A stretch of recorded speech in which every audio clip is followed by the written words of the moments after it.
In the winter of 1485, as the chill settled over the stone corridors of European courts, whispers travelled from France to Castile, from the English throne to the sprawling palaces of the Ottoman Empire. Royal heirs were dying, dynasties were trembling, and every kingdom desperately needed one thing: children, the survival of a crown, a lineage, sometimes even an entire empire, depended on the womb of a single woman. This was the brutal, unspoken truth of monarchy. Kings could command armies and reshape nations, but queens shaped bloodlines, and their ability to produce heirs often decided the fate of continents. In royal courts between the 13th and 18th centuries, childbirth was not a private family affair. It was a political act performed under suffocating pressure. Queens were expected to be fertile, to produce sons, and to endure pregnancy after pregnancy, often at the cost of their health or life. Some queens became symbols of extraordinary fertility, delivering a dozen or more children, securing their dynasties but paying a hidden price in suffering, risk, and long-term consequences historians rarely discuss. This story dives into the lives of 10 such queens, whose remarkable fertility shaped the future of nations. Their children became kings, emperors, generals, and political pawns. Their marriages sparked alliances and wars, and their bodies bore the weight of ambition far greater than any jewel-encrusted crown. One of the most striking examples was Eleanor of Aquitaine, the powerful 12th century queen who lived during an age when Europe was splintered between feudal lords, rising kingdoms, and crusading armies. She became Queen of France, then Queen of England, and through her lineage, half of Europe's royal families can trace their blood. Between political upheavals, scandals, rebellions, and the violence of medieval warfare, Eleanor brought 14 children into the world. Her sons, Richard and John, became legendary kings. Her daughters married into royal houses spanning Sicily to Castile. Eleanor's fertility reshaped the genetic and political map of Europe for centuries. Yet her pregnancies were not triumphs of joy, but acts of necessity. After each birth, she was thrust back into travel, diplomatic responsibilities, and court intrigues. Historical accounts reveal how her body suffered from the repeated strain of childbirth, while she navigated rebellions and betrayals, including imprisonment by her own husband, Henry Roman II of England. She was both a political titan and a vessel for dynastic survival, a contradiction that defined the lives of many fertile queens. Another queen whose story reveals the hidden cost of royal fertility was Isabella of Castile, the woman who reshaped global history by unifying Spain and funding Christopher Columbus's voyage. Isabella gave birth to 5 children, but the demands of politics forced her to travel constantly across Spain's dangerous terrain, even while heavily pregnant. One chronicler recorded her riding through snow-covered mountains only weeks after childbirth to command troops. Her pregnancies were interwoven with military campaigns, negotiations, and the brutal realities of 15th century power struggles. Her daughters married into Portugal, Burgundy, and the Habsburg Empire, forming alliances that defined Europe for generations. But fertility had a darker side. Repeated pregnancies in an age without modern medicine were perilous. Queen Jane Seymour of England, the third wife of Henry Roman VIII, is often remembered as the woman who finally delivered a son to the Tudor dynasty. But few remember that giving birth to Edward VI also ended her life.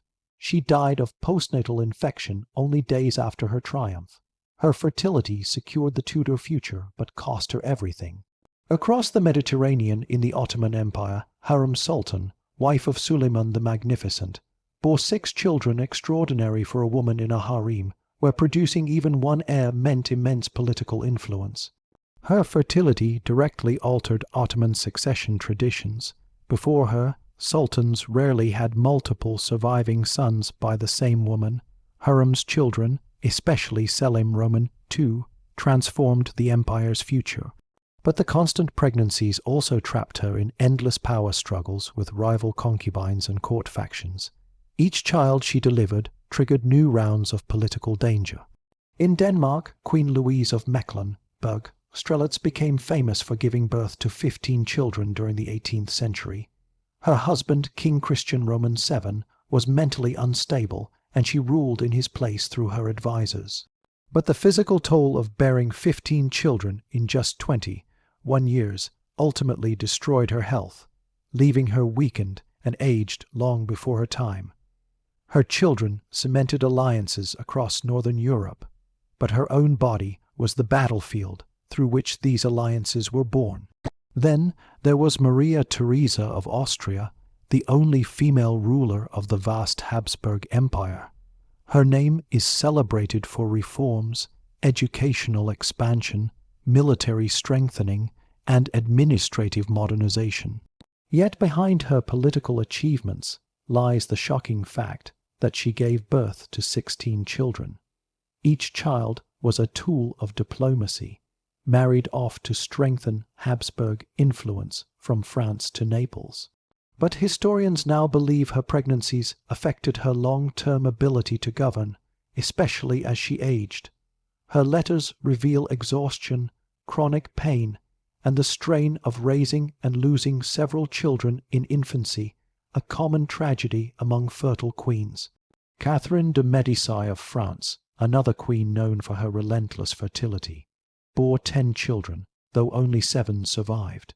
Living in a court ripped apart by religious war between Catholics and Protestants, Catherine used her children as political weapons, marrying them strategically throughout Europe.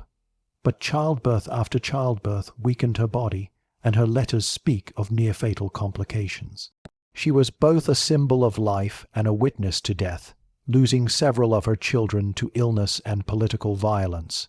In Portugal, Queen Maria I became mother to 6 children, but repeated pregnancy combined with constant political turmoil eventually broke her mentally. Her deteriorating health forced her son João VI to rule as regent. Her story reveals how royal women were expected to be endlessly fertile even when their physical and emotional strength collapsed under the pressure. Queen Charlotte of Britain, wife of King George Roman III, was another extraordinarily fertile queen, producing 15 children and filling the royal lineage with heirs who would shape British politics, culture, and global expansion. But behind her public image was a woman constantly pregnant, constantly recovering, constantly fulfilling the expectations of monarchy. Her letters show fatigue, loneliness, and the stress of raising so many royal children under public scrutiny. Finally, there was Empress Xiaoxianchun of China's Qing dynasty. Although she had only a few children, the imperial system demanded continuous attempts at childbirth, and court records describe how her repeated miscarriages and pregnancies weakened her body dramatically. The pressure to produce male heirs in the Forbidden City was immense, and her death is believed to have been accelerated by complications linked to fertility expectations. Across continents and centuries, these queens shared one fate. Their fertility preserved dynasties, forged alliances, and determined the future of empires. But behind the glittering crowns and royal legends were bodies worn down by relentless demands. Their legacy is undeniable, but so is the cost they paid. In the spring of 1554, inside the damp stone chambers of the French Loire Valley, a young queen lay trembling after another exhausting childbirth. Her attendants whispered prayers, courtiers waited anxiously, and messengers prepared to gallop across Europe with news of the new royal infant. This scene played out countless times across medieval and early modern Europe, but what almost no one admitted out loud was the harsh reality. For queens, childbirth was not just a personal milestone, it was a political event, a kingdom-shaping necessity, and often a life-threatening ordeal. The survival of entire dynasties depended on a queen's ability to produce child after child, year after year, regardless of the cost to her body or mind. And nowhere is this burden more visible than in the stories of history's most fertile queens. To understand the hidden cost of royal bloodlines, one must grasp the magnitude of expectations placed on these women. In the medieval and early modern world, dynasties survived only through legitimate heirs, specifically male heirs. Without them, civil wars erupted, Claims were contested, foreign invaders intervened, nobles rebelled, and succession crises tore kingdoms apart. A queen was therefore not only expected, but required to conceive quickly after marriage. Many royal physicians kept detailed calendars charting the queen's cycles, diets, and even the temperature of her chambers in hopes of increasing her fertility. The queen's body was a political instrument, and her womb was the most valuable asset in the realm. Take Queen Charlotte of Great Britain, consort of King George Roman III, whose fertility would forever define her legacy. Between 1762 and 1783, she bore an astonishing 15 children. In portraits, Charlotte appears composed and regal, wearing elaborate gowns and jewels. But behind the painted calm was a life of physical suffering and emotional strain. She was rarely not pregnant.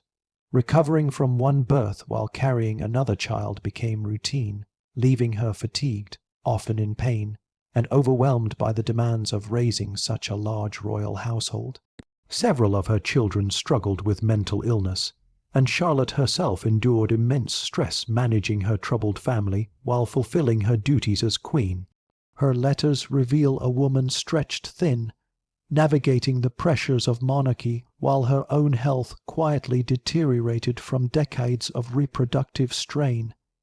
Similarly, Maria Theresa of Austria, one of Europe's most powerful rulers, governed an empire while surviving 16 pregnancies. Her children were tools of diplomacy, sons destined for thrones, daughters sent into marriages that cemented alliances across Europe. But every pregnancy brought new risks. Maria Theresa suffered infections, miscarriages, and exhaustion. Yet she continued governing, signing decrees even from her sick. Her empire expanded and strengthened under her rule, but the price she paid physically is evident in her final years. Chronic illness, a weakened body, and lingering complications from decades of childbearing. Her story illustrates the paradox of royal fertility. It built empires but consumed the women at the center of it. Moving from Europe to the Ottoman Empire, the political impact of fertile queens becomes even clearer. Hurrem Sultan, the beloved consort of Suleiman the Magnificent, altered the course of Ottoman history through her extraordinary fertility. Breaking centuries of tradition, Hurrem bore multiple sons, a privilege usually forbidden to concubines. Each birth shifted the balance of power in the harem, sparking deadly rivalries. The Ottoman system allowed only one son per mother to reduce succession conflicts. But Hurrem's repeated pregnancies shattered that rule, setting off political storms that reshaped the dynasty. Her children, particularly Selim Roman, too, changed the empire's trajectory, but the personal cost was immense. Hurrem lived constantly under threat, battling rival women, court conspiracies, and illness from her repeated pregnancies. While Europe viewed fertility as a duty, the Ottomans saw it as a weapon of power, and Hurrem paid with a life of relentless danger. Across the Mediterranean, Catherine de' Medici of France faced a different kind of burden. Although she eventually bore 10 children, her early years of infertility nearly cost her the throne. Her inability to conceive sparked rumors, plots, and pressure. Royal doctors subjected her to humiliating treatments, from bizarre herbal mixtures to dangerous early surgical procedures. Once she began producing children, the pressure did not ease. She gave birth repeatedly while navigating civil wars between Catholics and Protestants. Historians believe her constant pregnancies weakened her immune system, making her vulnerable to infection. Yet Catherine became one of France's most influential political figures, using her children's marriages to manipulate alliances. But the physical toll of 10 pregnancies in a violent, disease-ridden era left scars historians can only infer from her desperate letters and accounts of her failing health. Even more tragic is the story of Queen Maria I of Portugal.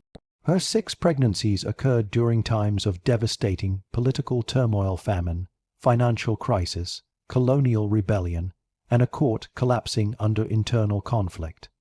Maria's emotional and psychological resilience deteriorated steadily.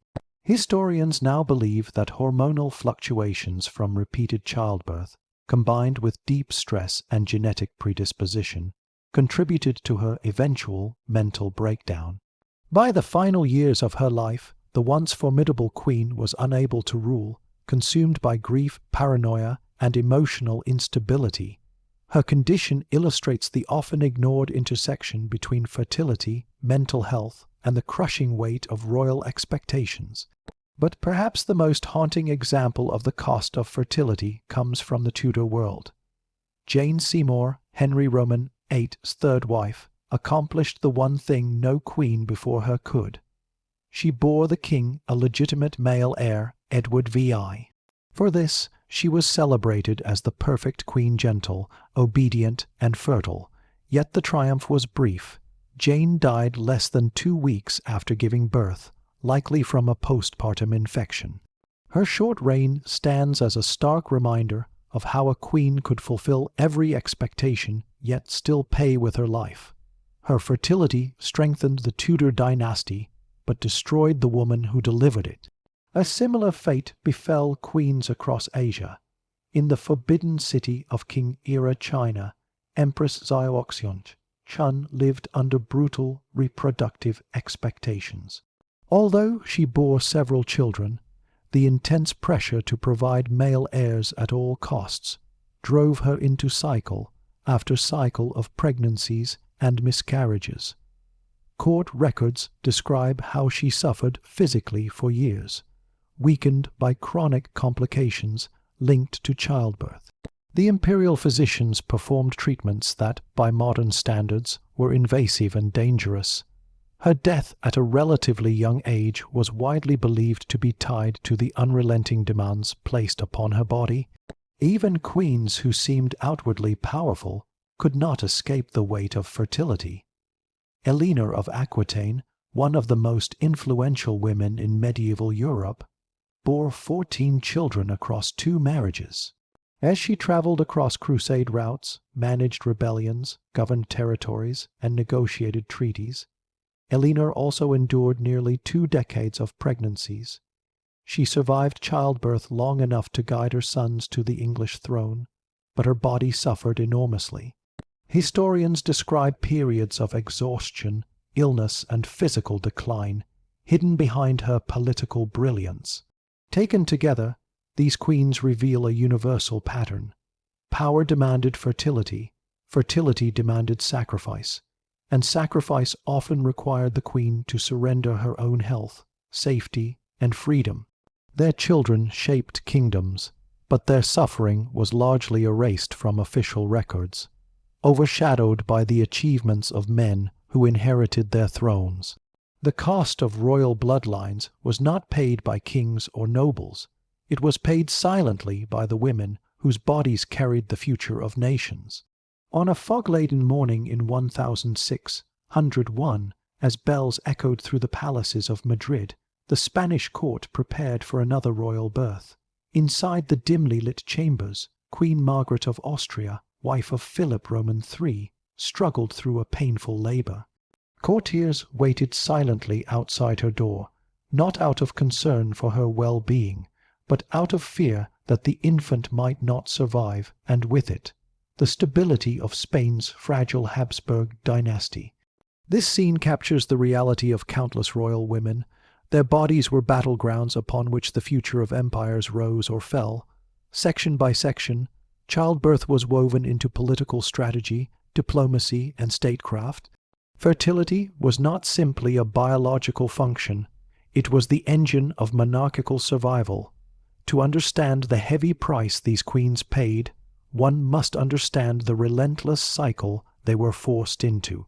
A queen was expected to conceive within months of marriage. If she failed, whispers spread. If she miscarried, blame followed. If she had daughters instead of sons, criticism intensified.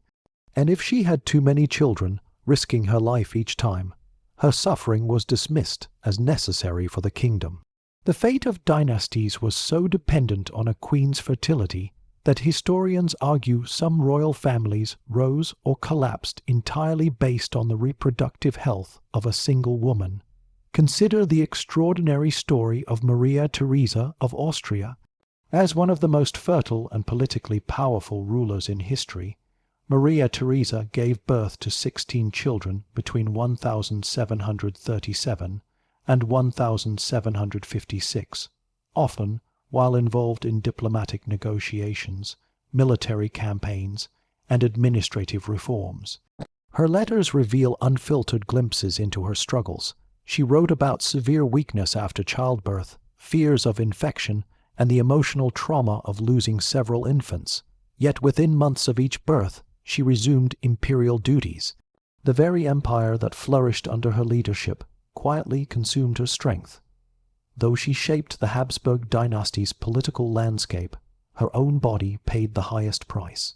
Likewise, Queen Charlotte of Great Britain, consort of King George Roman III, bore 15 children over 22 years. Her pregnancies came so frequently that ambassadors noted there was almost never a time when the Queen wasn't expecting another child.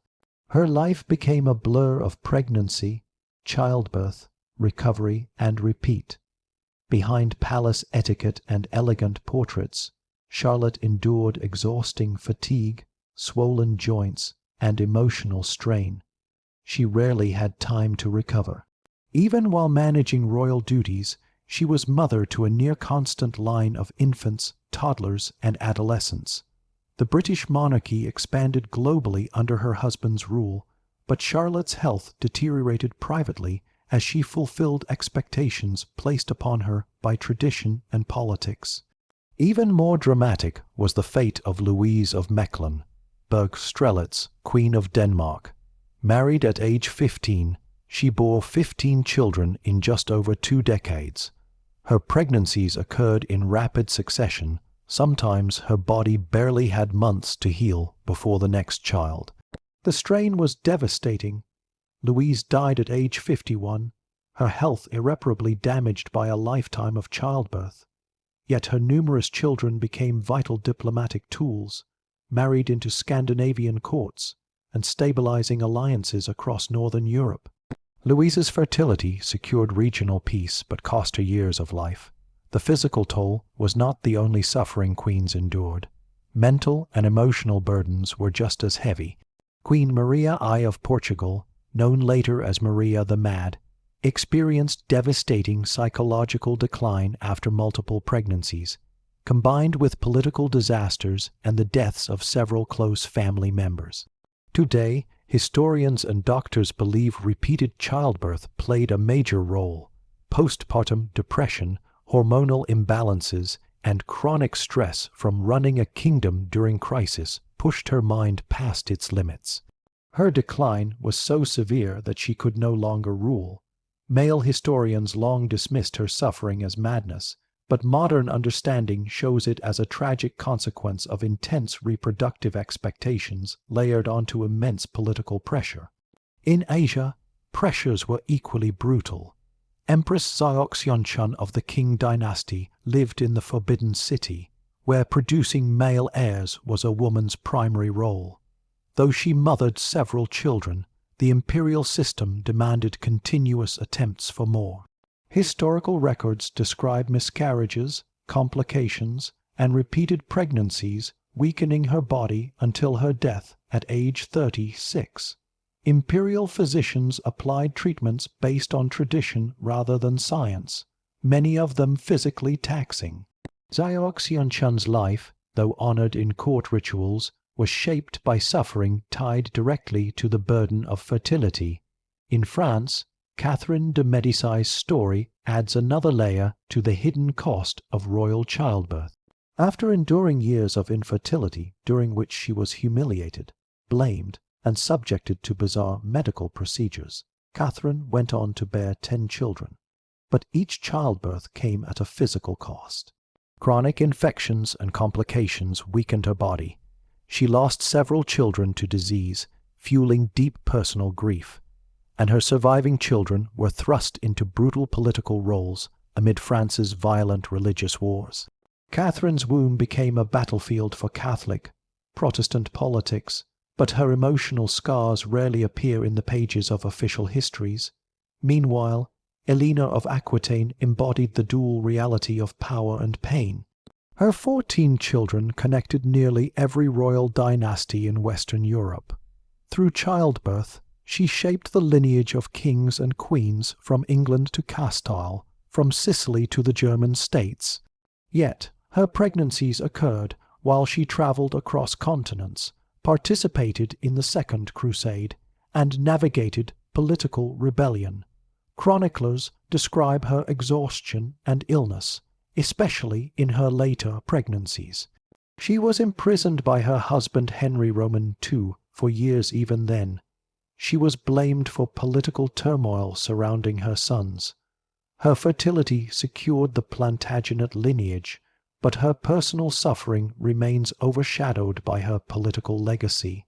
Similar patterns appear across cultures. Hurrem Sultan of the Ottoman Empire bore 5 sons and a daughter, an unprecedented number in the imperial harem, but each pregnancy intensified the deadly competition within the palace. Fertility was power, but also a curse. Hurrem was forced into constant strategic warfare with rival women. Her sons were pitted against one another, her health suffered, and though she reshaped Ottoman succession traditions, she lived in perpetual danger. Her fertility brought her immense political influence, but also constant fear. Perhaps the most tragic reminder of the cost comes from Jane Seymour of England.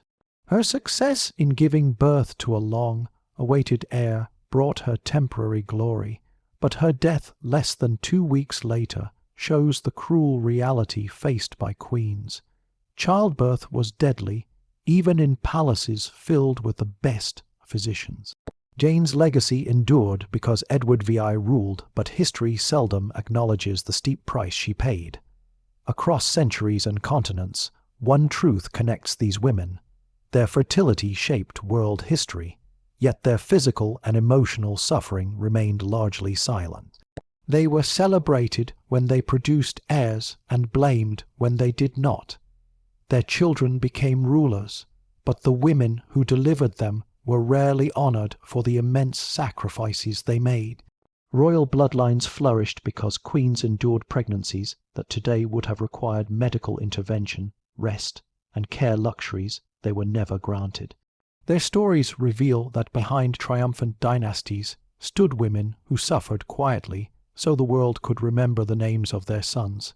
Fertility strengthened kingdoms, secured alliances, and birthed empires, but it cost queens their health, their peace, and sometimes their lives. On a cold morning in 1780, as frost clung to the palace windows of Vienna, a nurse clasped a newborn tightly in her arms and hurried down the corridor to deliver the news to Empress Maria Theresa. The infant's cries echoed through the marble halls, another addition to Europe's most powerful dynasty. But while courtiers celebrated the arrival of yet another Habsburg child, physicians were already concerned for the empress. Maria Theresa was suffering from crushing fatigue and chronic illness. Her body weakened from decades of pregnancies, yet nobody dared suggest what was obvious. The empire she held together was being built on the cost of her health. This single moment reflected the hidden truth of royal history. Kingdoms thrived because queens silently endured the unbearable. The final layer in understanding the lives of history's most fertile queens lies in the consequences of their fertility, not just personal consequences, but political, social, and genetic. The children produced shaped alliances, wars, treaties, and empires. The pressure placed upon their bodies influenced the political map of Europe, the power structure of Asia, and the destiny of Africa and the Middle East. Their wombs were treated as engines of global change. But the legacy of this royal fertility was far more complicated than historians once believed. One of the most far-reaching consequences appears in the Habsburg dynasty. The Habsburgs had some of the most fertile queens in Europe. Women like Maria Theresa and Isabella of Portugal produced large numbers of children, which allowed the dynasty to extend its influence into dozens of kingdoms. But the constant intermarriage between cousins, uncles, and nieces, a political practice meant to consolidate power, led to severe genetic weaknesses. Many of these weaknesses became more pronounced because of fertility expectations. Queens were encouraged to produce as many children as possible, regardless of whether the fathers were closely related relatives. This resulted in a tragic accumulation of genetic disorders, the infamous Habsburg jaw. Fertility problems in later generations and devastating hereditary diseases were direct outcomes of a system that treated queens not as individuals but as vessels of lineage. The Ottoman Empire experienced different yet equally profound consequences. Hurrem Sultan's fertility led to a complete shift in Ottoman succession traditions. Before her, sons of sultans rarely shared the same mother, which prevented full-blooded brothers from competing for the throne. Hurrem's multiple sons introduced intense succession wars, including the execution of princes and political purges. The empire's future was shaped not by battlefield victories, but by the outcome of childbirth and palace rivalries. Hurrem's story shows how the fertility of one woman can alter an entire political structure. In England, fertility had dramatic consequences for the Tudor line. Had Jane Seymour survived, she might have provided additional heirs, potentially preventing the chaotic succession crises that unfolded after Henry Roman VIII's death. Edward VI died young. Mary I's brief reign was marked by religious upheaval, and Elizabeth I's refusal to marry ended the Tudors entirely. All this began with the reproductive fates of a few royal women whose lives were cut short or burdened by relentless expectations. In France, Catherine de' Medici's 10 children became pawns in one of the most violent periods in European history. Their marriages were used as strategic weapons in the wars of religion. The infamous St. Bartholomew's Day massacre occurred on the night of a royal wedding, one arranged by Catherine herself. Her fertility gave her political leverage, but her children were thrust into bloody conflicts that destabilized France for decades. The Queen's ability to produce heirs shaped a country's religious and political landscape, but it also contributed to personal tragedy, as several of her children died young or endured turbulent reigns. Queen Charlotte of Great Britain, with her 15 children, left a different kind of legacy. Her offspring populated the royal courts of Europe, spreading British influence far beyond London. However, the strain of raising such a massive royal family while managing public duties and a husband descending into mental illness took a severe toll on Charlotte. Her later letters reveal exhaustion and sorrow, hinting at long-term emotional trauma that history often overlooks. Her children matured into powerful figures, but the queen who bore them carried the lifelong repercussions of her royal duty. In Portugal, Queen Maria I's fertility contributed to political destabilization. Her 6 children were meant to secure Portugal's succession, but illness, death, and tragedy shattered those plans. When her heir José died of smallpox, Maria's mental health collapsed. This devastating loss, combined with years of childbirth and national crises, pushed her into a psychological decline so severe she became the first queen in European history declared legally insane. Her son João VI was forced to rule in her place. Her suffering shaped Portuguese politics, contributing indirectly to the empire's turmoil during the Napoleonic period. Even in medieval Europe, where Eleanor of Aquitaine's 14 children strengthened her political legacy, the long-term consequences were immense. Her sons Richard I and John had profoundly different ruling styles, leading to wars, rebellions, and shifts in English identity. Her daughters spread her lineage across Europe, creating a web of alliances. Yet Eleanor spent her final years in poor health, weakened by decades of pregnancies, imprisonments, and political stress. Her strength built dynasties, but she bore the consequences alone. In the Qing dynasty's Forbidden City, the pressure placed on Empress Xiaoxuan led to repeated miscarriages that weakened her body beyond repair. Her death affected imperial succession, accelerating political tensions within the court and setting new expectations for future empresses, expectations that worsened internal pressures and palace rivalries. Her story is a stark reminder that fertility, when treated as obligation, often reshapes political institutions in unintended and harmful ways. Across centuries, one unifying theme emerges. The fertility of queens shaped global history, but the queens themselves paid the price in ways that history books seldom acknowledge. They endured chronic pain, infections, emotional trauma, miscarriages, and the constant fear of death in childbirth. Many died young, many lived with long-term physical damage, many suffered grief repeatedly as they lost children to disease. And despite everything, they were expected to remain composed, regal, and obedient. Yet the irony is undeniable. While kingdoms demanded their queens be endlessly fertile, these pregnancies often weakened dynasties in the long run. High child numbers led to inheritance disputes, genetic disorders, political rivalries, and wars.